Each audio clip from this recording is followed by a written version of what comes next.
My name is Jim Ryan. I am the Director of Research at FPRI, and I'm very pleased to welcome you all here today for our webinar on the alleged South African arm transfers to Russia and implications for U.S.-South African relations. We have a really excellent panel with you for you today to discuss this topic, and this is going to be hosted by the chair of our Africa program, Ambassador Charlie Ray, who I'm going to hand things off to in a second after introducing all of our speakers. I will note in advance we have two speakers here joining us from South Africa, and there have been some electrical problems I'm aware of in the country that may cause one or two of them either to come in and out or join a little bit late. But I'm gonna introduce everyone right off the top and then hand things over to Charlie. And before I do that, I just want to thank all of our donors, sponsors, and board members for making this event possible. Our Africa program events are always really well attended, and we really enjoy providing this level of analysis here in our webinars and then later on YouTube. We do it all for free to you all. It's not free to us, as we like to say. So if you have the inclination to go to our website and make a donation or become a sponsor or even a board member, please, I encourage you to do so. It helps support the work that we do. So I will, I of course mentioned off the top that our host today is going to be Ambassador Charlie Ray. He is a member of our board of trustees and the chair of the Africa program here at FPRI. And a former U.S. ambassador to the Kingdom of Cambodia and the Republic of Zimbabwe. He was also the first U.S. consul general in Ho Chi Minh City, Vietnam, opening the consulate general there in 1998. And he is the host of all of our Africa program events to date. And we're, as always, glad to have him here steering this conversation. So I'm going to go in the order that I have here, which is, I believe, the order that folks are going to be presenting at. Our first speaker is going to be Paul Nantulya. Welcome back to the program, Paul. He's a research associate at the Africa Center for Strategic Studies and a subject matter specialist on Chinese foreign and security policy, China-Africa relations, and Africa's relations with Southeast Asian countries. He's testified on numerous U.S. commissions, and he is the author of a forthcoming book that examines the traditional Chinese strategic culture on the influence of traditional Chinese strategic culture on China's military strategy in the Western Pacific. Our second speaker, who hasn't joined us yet, but hopefully will by the time we get around to them, is Siphamandla Zondi, who is the director of the Institute for Pan-African Thought and Conversation at the University of Johannesburg and a professor of politics and international relations at the University of Johannesburg. I think they're joining us just now, so it's great that we'll have everyone on in that order.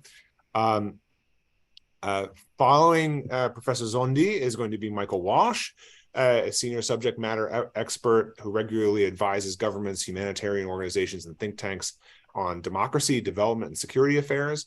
Currently serves as an adjunct fellow at Howard University and program advisor to the Center for African Studies and visiting researcher at the Georgetown School of Foreign Service. He's also a regular commentator on African affairs and has published recently for the Center for Strategic and International Studies, Council on Foreign Relations, and the European Consortium for Political Research. Following Michael will be Chris Landsberg, who's a professor and the SAR Chai Chair of African Diplomacy and Foreign Policy at the University of Johannesburg and director of the Center for African Diplomacy and Leadership. He is the former head of politics and international relations at UJ and received his education at Rand Afrikaans University, which is now the University of Johannesburg, Rhodes, and Oxford. He holds a MPhil and DPhil in international relations degrees from Oxford, from those institutions. And sorry, that should get us through all of our panel bios. We'll have fuller bios for each of our speakers in the chat. And I'm going to hand things over to Charlie to set the table for the conversation and take things away from there. Charlie, go ahead. Thanks a lot, Jim, and welcome to all of you for another session of what's happening in Africa for those of our audience who've been with us before. You know how this goes. Each of our speakers, because we have 4 speakers today, will talk on the topic for about 2 minutes. Then we'll have a conversation. And after that conversation, for the last half of the session, we will open it up to audience questions and answers. I encourage you, if you have questions, please put them in the Q&A section on your screen rather than the chat box so we don't miss them. We'll try to get to as many of them as possible. As you know, if you read our announcement for the program, recently there were allegations that a sanctioned Russian vessel that docked in South Africa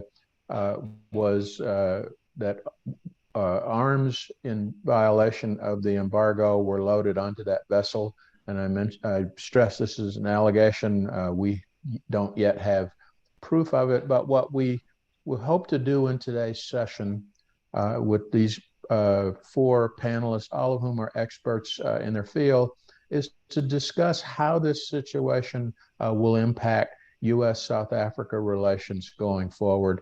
And so with that, I would like to ask each of you gentlemen, in the order that you were introduced by Jim, to make a couple of minutes introduction, and then we'll have a little conversation on this issue. For those of you who aren't speaking, if you could just mute your mics while someone else is talking so we don't get feedback, that would be appreciated. And I guess, Paul, you're up first. Thank you, Ambassador Ray, and thank you for the invitation by the Foreign Policy Research Institute. It is I'm very excited and honored and privileged to be back here on the show. This is definitely a very important topic. Actually, as the youngest of all the panelists, ideally I should have spoken last. So it was rather unfortunate that my elders from South Africa joined us a few minutes ago. But that is okay, and I admire them very much also. So I will say 3 things. The first is those exercises, if one looks at them from purely an operational standpoint, they were not major military exercises. In a major military exercise, the second largest contingent, in this case, South Africa, would have fielded at least a battalion-size unit of 600 troops and higher, to undertake serious operational maneuvers. If we look at the weapons that were used, if we look at the exercise itself, the exercise was not an unscripted exercise. So in terms of operational value, from a purely military standpoint, this exercise was not significant. It was not significant from a military standpoint. However, from a signaling standpoint, political signaling, ideological signaling, I think that is really where the center of gravity was. For China, there was a clear message that China was back in the military space in Africa after a hiatus imposed by the COVID pandemic, where China was not doing any physical military-to-military engagement on the continent. So there was that strong message that China is back in Africa in a very big way on the military front. For Russia, and this is where things get a little complicated, Russia has been searching for partnerships that can send a very strong message to the United States in particular, the West in general, NATO and the EU, that the Russian Federation still has the capacity to engage in international relations and still has friends around the world and can still engage effectively, despite the fact that it is facing unprecedented sanctions, economic, political, military, and otherwise. So I think on the Russian side, there was that clear, Russia probably gained more out of this exercise than the other two. For South Africa, I think there was a mix of issues. The first was, I think the exercise, needs to be looked at in the context of what is happening within the ANC. And when we look at the ANC, from the time the ANC emerged on the world scene as a political organization, it has always had groups or tendencies within it. The ANC has always had tendencies within it. So right now, there is a tendency within the ANC, certainly an echelon within the ANC, that favors stronger ties with Russia, with the Russian Federation, and with China, and other countries, right, that played a historical role in liberation movements, such as Cuba and so on. So there's definitely that tendency within the ANC. There's another tendency within the ANC that favors closer constructive engagement with the European Union, with the United States. I mean, South Africa, has exercised with the US, has exercised with NATO forces, has exercised with the EU, and so there's definitely that echelon within the ANC that favors stronger ties. But what is interesting is that, and of course there are divisions, there are differences over ideology, differences over opinion, what South Africa's foreign policy should look like under the current environment. But looking on the outside, and sort of drawing on my years in South Africa as a younger scholar and a younger professional, is regardless of, when one looks at the different flanks of the ANC, there's still a very strong attachment, this anti-imperialism, anti-neocolonialism sentiment is still shared across the different flanks of the ANC. And so for many, there's always been this big elephant in the room whenever discussions about why should South Africa be so intent on working with Russia and so on. There's an elephant in the room, namely, it could very well be that you do have colleagues and elements within the ANC that actually agree with Russia and agree that Russia has a valid explanation as to why it decided to send its troops into Ukraine. You hear about NATO, NATO expansion. That seems to have been accepted, certainly by elements within the ANC. And so, when I look at this, the implications of all this on South Africa-US relations, I come to the conclusion, and I would like to be challenged. I would really like to be challenged that the two sides, South Africa and the United States, really need to sit down and meet each other halfway. They need to have a frank and open discussion. There was a very interesting talk a few months ago. The foreign minister, Naledi Pandor, was in the US, not far from where we're talking right now, with Jendai Fraser.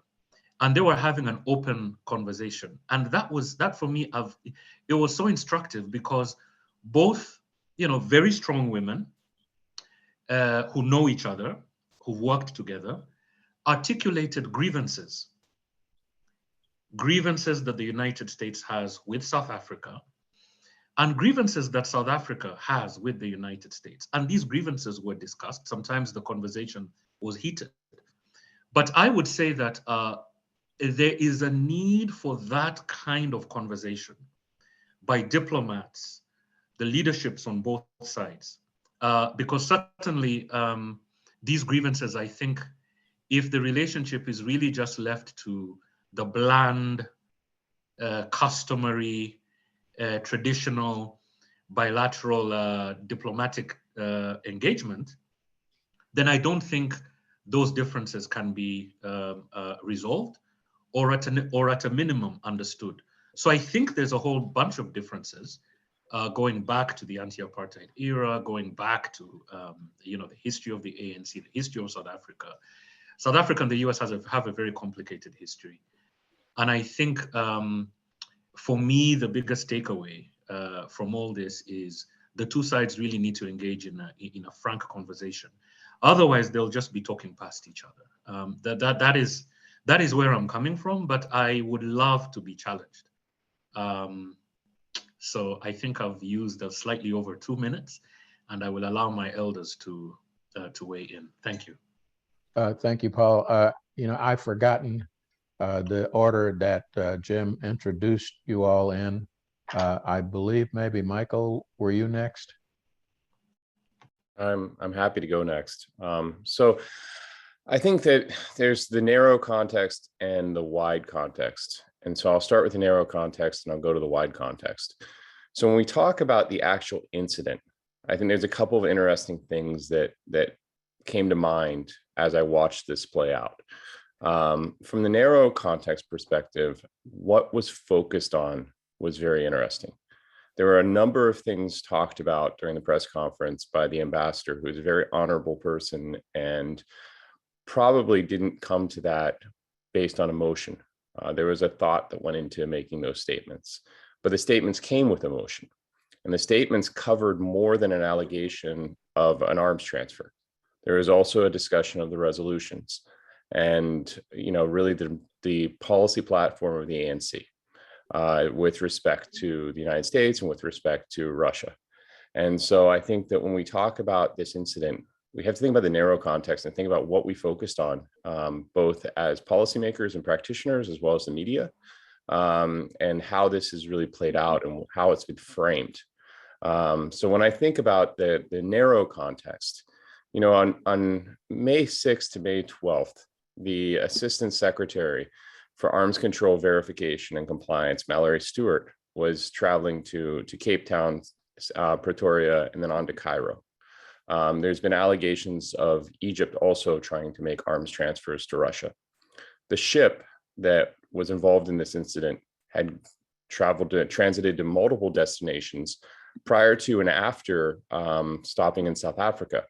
It had been to Egypt. It had been, in Togo, in Cameroon, and then onward to Mozambique, Sudan, and Russia, and then it apparently went on to China afterwards. So this was a very interesting itinerary, and the focus of the itinerary, obviously, because the allegation that was made focused on South Africa. But when you think about arms transfers, and I talked about it in one of the articles, they're multi-dimensional phenomena. There's a lot of things going on. You have the actors, you have their roles, you have the intentionality, you have the shipment, you have the complexity. With respect to all of those factors, there's still a lot unknown to this day about what happened. And it's unclear if we'll ever really get the full disclosure from the South African government about the investigation, about what they determined. And so there's a lot of factors that were at play. A lot of things were not discussed, or at least focused on in the framing of the incident in the narrow context. There's a lot still unknown. So when we think about this narrow context, when we think about, what really got focused on, I think it's really important. It's not just what happened, it's how it's played out and where the emphasis has been placed on what the ambassador said. I think that what the ambassador said about the policy platform of the ANC was very interesting. I think that the allegation was very interesting. I think a lot of things that were going on in the background are very interesting. And I think it'll be interesting to see over the course of the next year how much more we learn about the narrow context and about, really the trajectory that this heads on, this discussion heads on. I mean, does it continue to focus on this incident of an alleged arms transfer, or does it really broaden and expand to the broader issues that are at play with the resolution and at play with U.S.-South Africa relations and the perspectives of South Africa and U.S.-American foreign policy? In the wider context, I think the wider context is also extremely interesting. So, when we were having this conversation a second ago, we talked about the elephant in the room. I think that when I think about this incident, I think about the phrase, the last drop makes the cup run over. And in this case, when that cup ran over, where it ran over was into the public domain. A lot of things were already happening behind the scenes. A lot of things were not in international headlines. Took a long time to get to the point where this allegation was made. And the cup has now runneth over. And so when we think about what happens as a consequence of that cup running over, there's some people who have a perspective that it was good, that this was necessary, that to get this out into the sunlight maybe provides a policy window for the US and South Africa to find a way to move this forward that they were unable to when they kept these things behind the scenes. So that's one possible outcome. The other possible outcomes is that this actually is just the inflection point in US-South Africa relations, and that it's going to continue to deteriorate from here. There'll be an attempt made to try to reset relations. It will fail, and things will continue to move in the trajectory it's been headed on. All of that is to be determined. But I think that the wider context is really, really important. When you think about what South Africa was trying to do as a government since last summer, with trying to add millions of jobs, trying to fix the electricity crisis, trying to address some of the economic existential issues that are affecting the state, the question is, has the US been a major player in trying to come to the table and help South Africa reach those objectives? And is it really the responsibility of the United States to even do that? And that's a whole separate question, and that gets back to the national security interests of the United States. And so I think that, where we look at where this goes in the wider context and how this moves forward for US-South Africa relations beyond whatever comes of this investigation and whatever comes from this incident, and far beyond what happens with the war in Ukraine, I think that the bigger issue is, and this was hit on earlier, about the history and about, sort of some of the internal viewpoints that exist within the ANC. The question is, where is US-South Africa relations heading? And did this incident coming to light provide an opportunity to change a trajectory of where it's been headed for the last couple of years? Or will it just accelerate that trajectory of where it's been headed? Thank you. And next, Professor Zondi.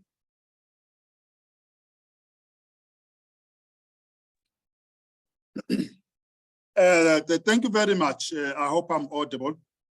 Yes. Thank you very much. I'm also, thank you very much, Ambassador Ray. And thanks to the fellow panelists. They've covered quite a bit of ground that need to cover. Let me also say there is a context to it, and the context for me has these elements. There are long-standing differences between South Africa and the US on geopolitics globally. There are serious differences about what are the outcomes of the Cold War, about a unipolar world, about the war on terror, and about the handling of COVID, and all of those kinds of things. So they've kind of been divided consistently since the 1990s. So the divisions among them are not new. And these divisions have not stopped the two from trading with each other and growing economically, and kind of look away from the political relations. So the relations therefore have been in the nature what we sometimes call in foreign policy analysis, the distinction between allies and partners. The partners have a transactional relationship where you focus on what you can work on together, and the trade and investment are of mutual interest and all that. But political stuff, you don't work together. You disagree almost on all major global issues, including trade, including energy transitions, and all of those other things. The second one is that these differences then spill over in every event. And as you remember how much tension was there between South Africa and the US when the US invaded Iraq. There was huge tensions, very, very big. Again, when NATO abused the UN resolution in order to engineer a regime change in Libya, and an assassination of Muammar Gaddafi. Many people did not like, but who also had a challenge with the principle that even my enemy should not be dealt with the way he was. And similarly, the same difference spill over to this now, the latest issue on Ukraine. The South Africa is part of those countries in the global south, quite a number of them, a significant number of them actually, that had misgivings about how 2014 was handled in Ukraine, and felt that the big power considerations of the US and the West trumped all other consideration in the handling of that matter. While at the same time, many in the global south oppose Russia's belief that it can resolve any of its challenges via military means. And these are countries whose tradition are the World Peace Council that was formed in 1961, and many of you know, that championed for over 40 years the idea that peace could only be achieved via peaceful means, can never be achieved via military means, and that military means are never justified in any conditions, that the supply of arms is unjust and evil by nature, that therefore seeking military victory usually produces reprisal and create new victims and create new cycles of violence. That's the ideological position for a long time that many of these countries bring to this matter of Ukraine when it arises. So there would then be agreement on the fact that Russia is wrong to violate the territorial integrity of Ukraine. But there will be disagreement on the fact that many in the global south said, we've also been saying all along, that NATO is a war machinery, it belongs to Cold War. Its expansion will generate conditions that would lead to war. That's the belief they have. Correct or not correct, it has to do with whether you come from a war tradition or from a peace commitment. And therefore, they would agree on certain elements, disagree on other elements. Which is why, if you look at the often quoted the differences in voting at the United Nations, both in March and September of 2022 and in 2022, that both the countries that voted for the resolution condemning Russia and all of them, and the countries that abstained said the same thing. They simply used the vote tactically different, but all of them opposed territorial violation, but they also opposed militarization of Ukraine. That tradition continues.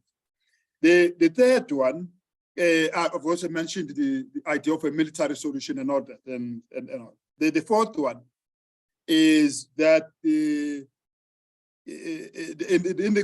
this context, as very well vocalized by the US ambassador at the UN and sometimes echoed by other ambassadors from the West, the abstainers, the non-aligned group of countries that are quite significant in number on the continent, generally tend to number around 18 that are abstainers, but the rest of the continent actually take non-alignment position, except perhaps for Eritrea that votes with Russia. Yeah, and not that there has been a serious challenge in Washington with this tendency to look for this third option, and not either or, either with Russia or with Ukraine. This idea of non-alignment creates difficulties for the United States. And what the United States has decided, obviously, from about June last year, you see, it's sending very senior officials to various countries to try and shift these countries from this non-aligned position, because it has decided there's a morally upright position, a morally bankrupt position. And South Africa was one of those countries. South Africa received visits from 4 senior US officials, all of them seeking to persuade them and along the way also cajole them. And as revealed by the minister in a press conference with Blinken, also to blackmail them over the fact we're a poor country, you might lose trade if you keep your independent position, and all those kinds of things. I guess when all those options of reasoning, option of cajoling, option of threatening did not work, then the fourth option, the option exercised by the ambassador of the US to South Africa, was also then had to be the option used, which is make allegation, don't prove them, also resist the idea that you must prove them, but simply make them. And perhaps this will shake South Africa from its position. It's a tactical game in geopolitics. You don't have to tell the truth. You need to cause parties to move in a particular direction and all of that. Use some element of fact, but create a scene and all of that. But the unfortunate part of it is that it simply confirmed a widely held perception in this part of the world, especially in Southern Africa, that the United States is arrogant. Because it is not very common, I haven't seen it very common here, where an ambassador speaks almost aggressively, brutally towards their host government in a press conference and walks away. It's very uncommon. I don't think Malawi can do that in the US. I don't think that Ethiopia can do it in Brussels. It can only be done by those who have power, and therefore it becomes what is called arrogance.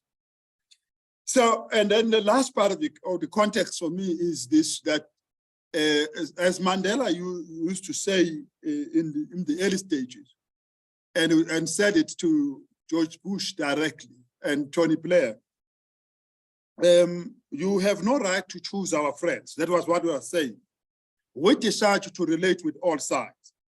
Because he says there, I relate with France, I relate with Libya at the same time. I need to work with them. We have no luxury of choosing when you need every element, every dollar you can find everywhere in trade.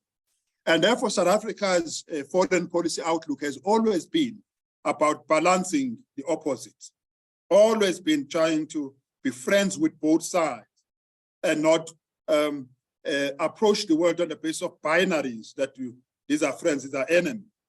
And therefore, South Africa wants to keep the relations with the West.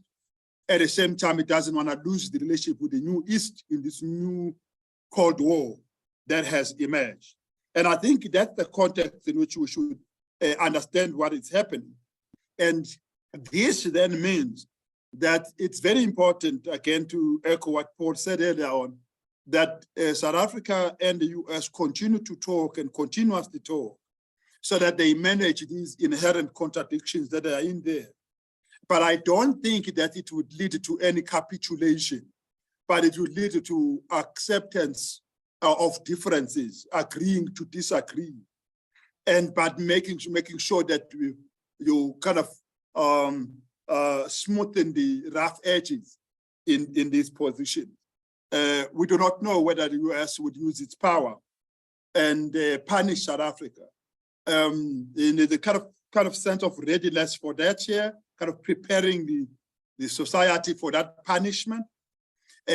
But we think that when the United States try to do that, when it is contesting for Africa's attention against China and Russia, it might actually be stepping itself in the foot, given very strong sensitivity here about unfinished business of imperialism, of colonialism, of slavery this side.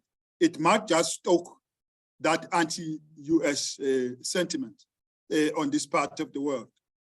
But South Africa needs to communicate better what it stands for, even on this particular controversy. Thank you. Thank you, Professor Zondi. And last but certainly not least, Professor Landsberg. Thank you, Ambassador. Thank you, colleagues.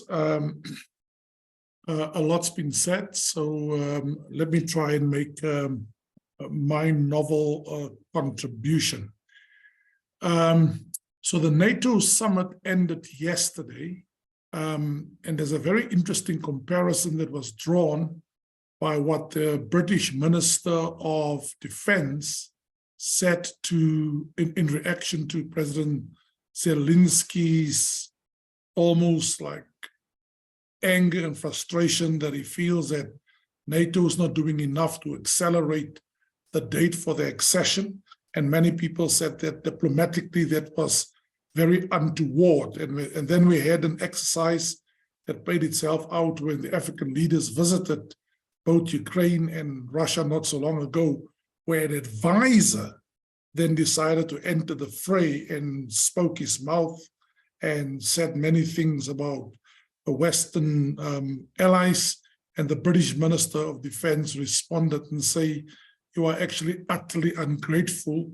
You should be more grateful for what the G7 and NATO does for Ukraine." Now you wonder why this is relevant. There is a sense in South Africa. There are 2 points I want to say about the relationship. I think for too long we've all been papering over differences, serious differences in a romantic, special, strategic relationship. But it seems that there were undercurrents playing out, particularly on the part of South Africa, where South Africa has certainly gone through a difficult decade and a half or so, but certainly a decade where it became weakened to the point where Washington is asking the question whether South Africa remains the reliable partner it once used to be, can play the role in the continent that it used to be, can be the foremost peacemaker, can backstop peacemaking with peacekeeping and the like. But a special relationship, nevertheless, it was.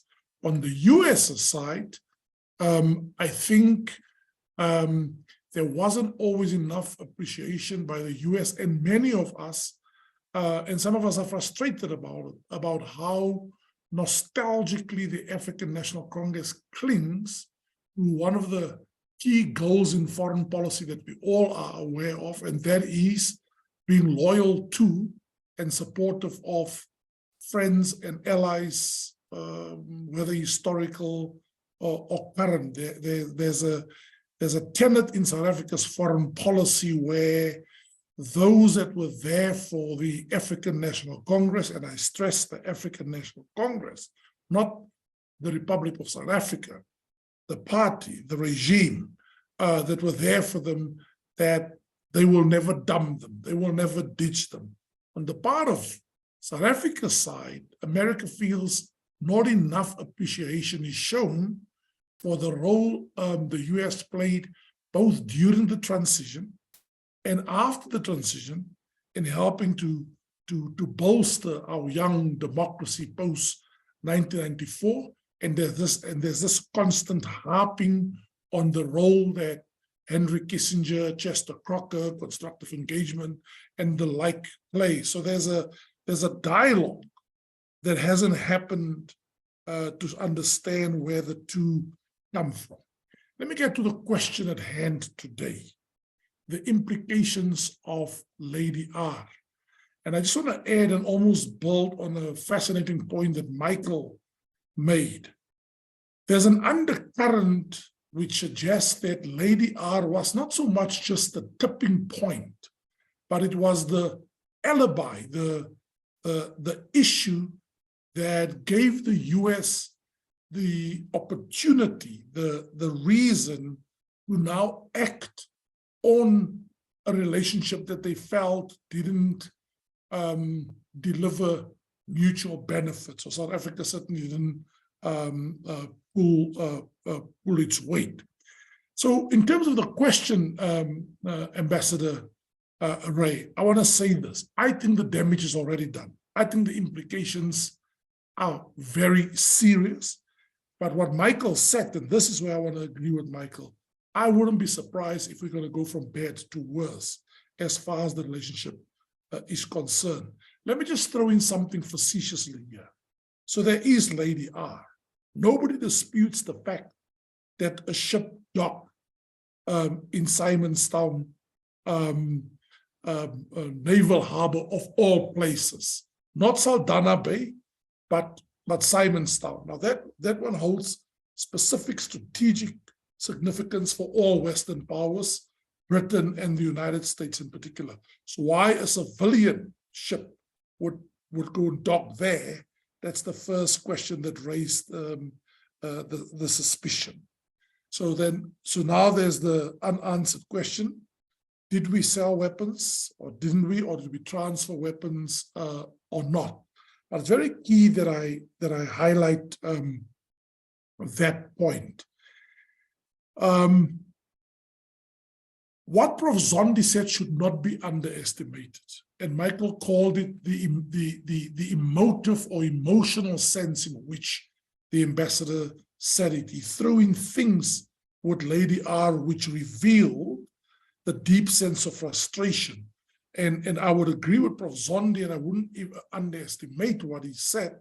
I would even reinforce it, is that the point the ambassador made about these discussion documents about the ANC every 5 minutes is to harp on America as their imperialist power. And as I've said on numerous occasions during debates in South Africa almost acted like a spokesperson for Moscow and Beijing by saying, and America wants to bring regime change in those two countries, and we're not going to stand for it, as South Africa has the leverage and the power to do anything. But there's certainly been a disequilibrium, an uneven-handedness in which America came in for scathing criticism about its behavior in the past and present, whereas there was a papering over what Russia would do in the continent through mercenarism and this stuff. Why is there a possibility of the relationship going sour and maybe reaching a point of irreversibility and irretrievability? I don't think we should underestimate the damage that the manner in which Ambassador Brickedy uttered the statements, the platforms he used, and how he said it, and what he communicated, the damage it has already caused to the Republic. Reputation-wise, global standing, untrustworthy, almost, as I've said, a partner you can't rely on. But here's the question that very few have answered. What if it turns out that Ambassador Brickedy was wrong? What? Just that possibility of he was wrong. And it's not true what he alleged. South Africa would be within its right to be almost angry with Washington for the damages caused, the outflows of money, the speculations about AGOA, being disinvited from the G7 summit, Vice President Kamala Harris coming to Southern Africa, go to Zambia, and literally snubbing South Africa. So the signs were there, the signs were sent. But if it's true that arms were not sold or given to Russia, then this relationship is going to deteriorate. As we speak, and I'll just conclude with 4 points. As we speak, there's a high-level delegation in Washington right now, made up of the Minister of Trade and Industry of South Africa, Minister of Finance, and a minister in the presidency. There's clearly a rapprochement going on, or an attempt at rapprochement, trying to minimize the damage. By now, everybody knows what the outcome is in government circles. I think the American government has a clear sense of whether or not arms were transferred. The South African government certainly has a sense of what happened. But why are they there this week? 2 reasons, and one is very important. The one is, this is the week that Congress will decide whether AGOA will be moved or not. So South Africa's really like, taking out all the stops to try and prevent it. But there's a second reason. President Ramaphosa announced the Commission of Inquiry on the 28th of May this year and gave the commission 6 weeks. If you count between 28th of May and today, we've passed or just about reached the 6 weeks mark, and there's not a word been said about the outcome. But we do know what happened in the interim. It went from a public disclosure document to a document that's now going to be classified, kept secret, will not made public. And I can tell the commentariat is not going to stand for that. That document will leak out one way or the other. So it is most unfortunate that this relationship has come to this, because I think it can only be a lose-lose situation. For South Africa to find itself on the cusp of sanctions almost to the day, 30 years after our democratic settlement, is inconceivable.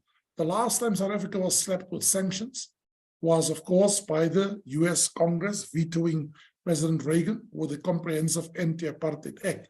Who would have thought 30 years later that South Africa will find itself in a position again where it could be slapped with sanctions? For the US, on the other hand, are they really going to go the whole hog and make over 600 US investors suffer, not to mention the kith and kin factor and the expatriate factor of so many citizens, whole dual citizenship from countries from the West. So in conclusion,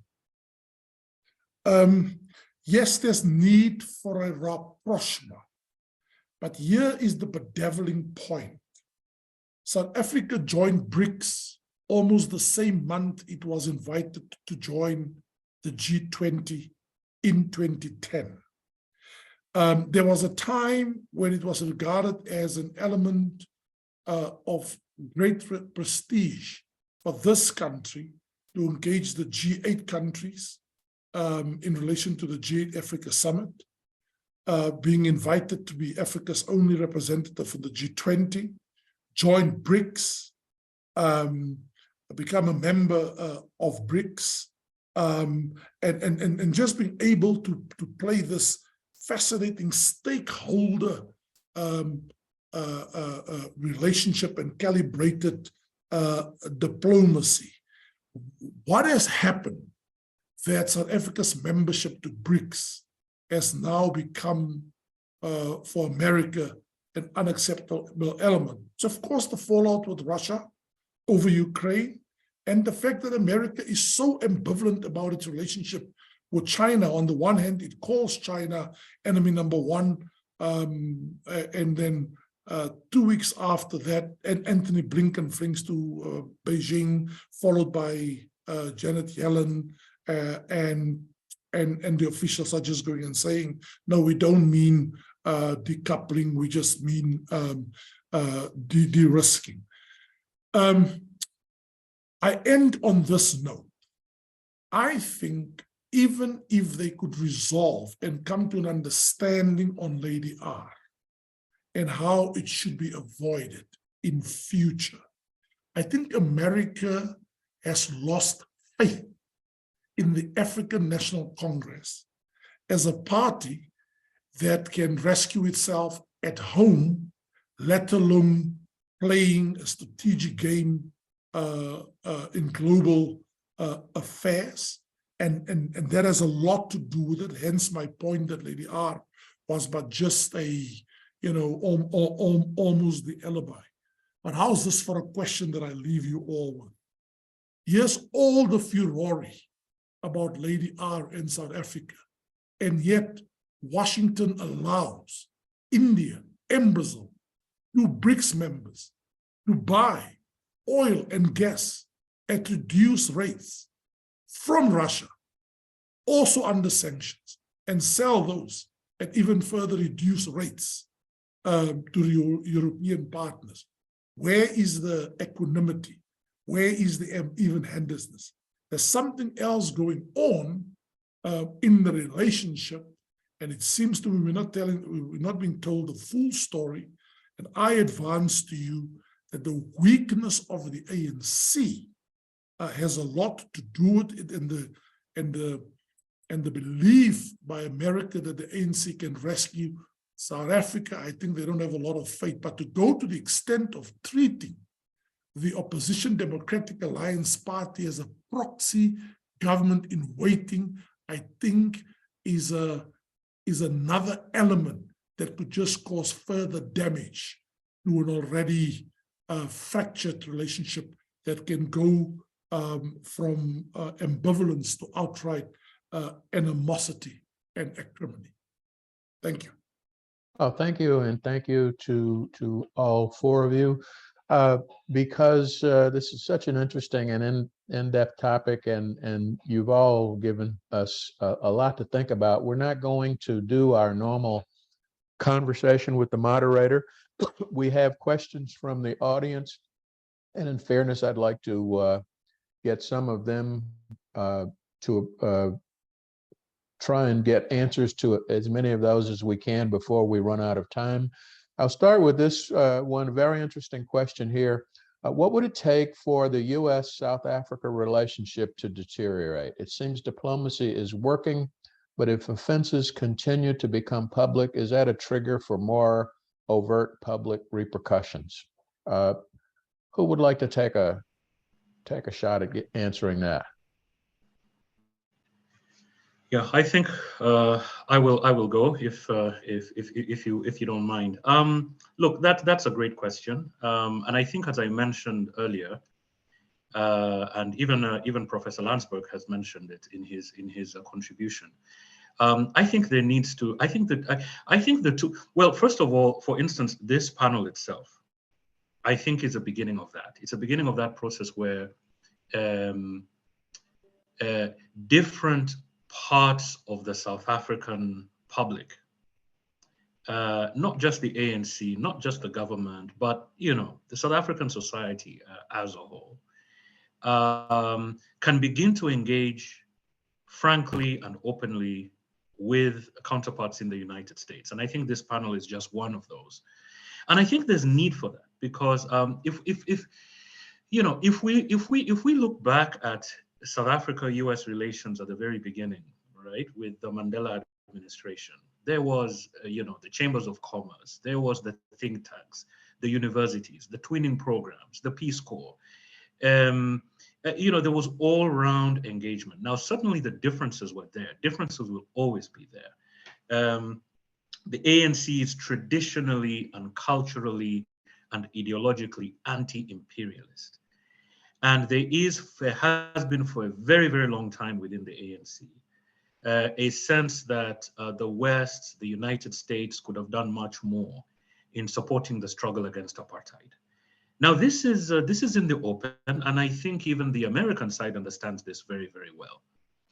But as I've mentioned previously, if a frank and open dialogue is allowed to unfold, then the two sides will then begin to understand, will then begin, for instance, to talk about issues that are not often talked about, especially now that the two sides are seemingly in conflict. And that is that South Africans were engaging different parts of the United States. There was the Congressional Black Caucus.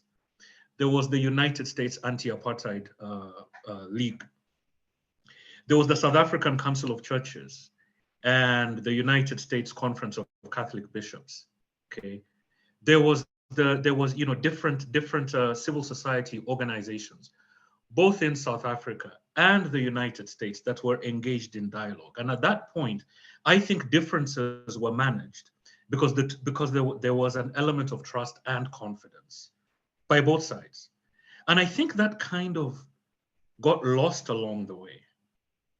And so for me to answer the question as to what might happen, what needs to happen for South Africa and the United States to put their relationship on a better footing, I think there's a need to go beyond diplomacy. Because, with diplomacy, there's so many things that are hidden under the carpet, that are swept aside. As the Chinese like to say, let us handle easy things first and difficult things later, right? Now, if we're to go with that dictum, I would agree with Professor Landsberg that the relationship is just going to get worse. I think there's a need for open, frank discussion. I think this panel has rightly said that even the United States itself has got grievances. We've offered AGOA. There's been economic activity. There has been commitment to train. Actually, the United States trained many ANC leaders. For instance, the Kennedy School of Government, people like Fraser Moleketi, and many other top ANC figures. But I think that kind of fell by the wayside, and I think it would be important for both sides to really evaluate this. And there will be a role for the media, there will be a role for universities, there will be a role for academic organizations and institutions, because all these on the South African side do contribute to foreign policy discussions, and they also manage to shape South African official attitudes. So I think there's need for that. That's my take on the issue. Thank you. I noticed that Professor Zondi, you typed an answer in the Q&A block. We have a couple of minutes left. Would you like to give us your input verbally, and then we'll turn it back over to our FPRI host? Yes, I can say this very briefly because I've already typed it out. History is the best teacher. What we do know is that when there has been flare-up in the past, this is not the first one, perhaps not even the worst one. There have been many in the past. When there have been one, the two countries always understood they have certain shared interests that they don't want to abandon, and they move into intense dialogue, frequent meetings, explaining to each other, talking to each other, and reaching out to each other. And there are indications that that is exactly what is happening right now. There's been a lot of discussion, envoys being sent this way and that way, telephone calls and all of those things. We've known that when there are tensions between the United States and South Africa, as with the EU and South Africa, it has been dialogue that has allowed things to thaw. South Africa has about 6 pillars of foreign policy. One critical one for managing tensions with the global north is called North-South dialogue. Always been called that since then, to manage the relations, because there's an understanding that these relations are inherently contradictory, inherently conflictual. And my sense is that unless South Africa or the US suddenly now forget that, then there's a chance that this could explode. But indications are things have come down very significantly from where they were just over a month ago. And one expects that this will continue and avoid this. The only flare-up that could happen would be over other triggers. If something else happens, for example, if President Putin was allowed to land in South Africa for the BRICS summit, it could lead to another blowback, which then must be managed to dialogue and seize. It's what we always remind South Africa. And when there has been an inevitable conflict with the big powers, the best way to manage that is to reason it out, is to talk, is to dialogue, and all of that. Capitulation is not the only way to manage it, but dialogue is frequently the way to do it. And we saw it with Rwanda as well. We saw it with a few other countries in the past. It's what I wanted to suggest. Thanks. Thank you. One quick comment from Michael Walsh, and we're going to have to cut it short here. So, Michael, if you could give your quick comment. Yeah, so I just wanted to comment. Professor Landsberg had said something earlier about the Democratic Alliance, and I think when we talk about the further deterioration of the relationship, what factors could come to play. I mean, obviously, we have 2 elections coming up next year that matter at the national level for both. And so as we move towards national elections, we move towards, domestic political parties positioning themselves for those elections. I mean, both the Republican Party and the Democratic Alliance could factor into this. And we've already seen some of the commentary around this in the US. A lot of conservative commentary came out on this, provided an opportunity to attack the Biden administration on their Africa strategy. You see the Democratic Alliance using this as an opportunity to attack the ANC. I think one of the unknowns is, does this continue? And, you know, how far do those parties take it? And I would say that the one big risk for the United States right now is non-state actors in the US reaching out to the DA and building relationships with the DA. They're completely entitled to do that, obviously, right? But it plays into this narrative that the US has an interest in playing a role in determining the future of the elections in South Africa, which hasn't been a discourse that's been going on for a long time. And so I think that, you know, when you hear people in South Africa say this, you know, the DA is reaching out to this think tank, the DA is reaching out to these academics, the DA is doing this, you know, the DA is something that's mentioned by South African colleagues all the time in the context of this. And so that's something that American colleagues need to be aware of and need to understand the sensitivities of the relationship between US entities and political parties in South Africa. And I think that's one of the potential variables that could intervene and could lead to the further deterioration of the relationship. Thanks.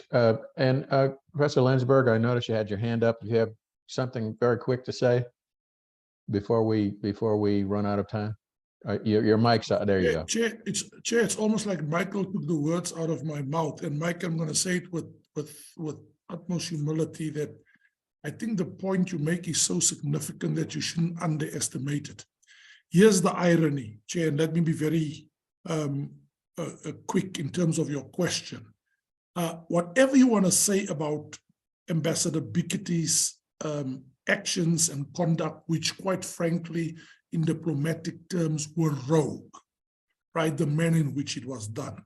But the one objective it achieved, I think South Africa got the scare of his life. There'll be so much reflection and introspection by South Africa, even in terms of its purported non-aligned position, that I think it'll be more careful in future. But Michael's point is a very, very important one. It is my view that not only are NGOs reaching out to the DA and other NGOs already, Michael, I'm afraid that the US government might scale down diplomacy as an important instrument and mechanism to salvage the relationship and engage in the relationship. And we might see a strategy that we saw in the late 80s, early 90s, Prof. Walsh, that you are very familiar with, and that is almost to bolster, give resources, empower civil society actors to discredit, weaken the ANC, and so on. And I hope that is not official policy, but I'm seeing the signs that that might be the direction in which the US is moving. So the one has learned a tough lesson, the other one might actually move in the opposite direction, the US. Sorry to take your time. Thank you, all four of you, and I apologize to our audience. We didn't get to all questions. This is a topic that we could go on for much more than the allotted hour on. I'd like to remind everyone that we have on July 26th at 10 a.m. Eastern Daylight Time, we will be having another South Africa related panel discussion on this one, which I think will be also very interesting, on doing business in Southern Africa with a focus on South Africa. I encourage all of you to come back on the 26th and we can go at it again. Again, thank you all. Thanks to our panelists for some outstanding presentations and our audience for your patience. And now I'll turn it back over to Jim Ryan for some last words from FPRI. Oh, I guess we lost. Oh, did we lose Jim? Okay, Jim unfortunately Spencer, if you could wish our audience a farewell. Absolutely. Thank you once again, both the panelists, for joining us for an enlightening discussion. And thank you everybody for being here. As Ambassador Ray said, our next Africa program event will be on July 26th, and we sincerely hope to see you all there. Have a great day wherever you might be.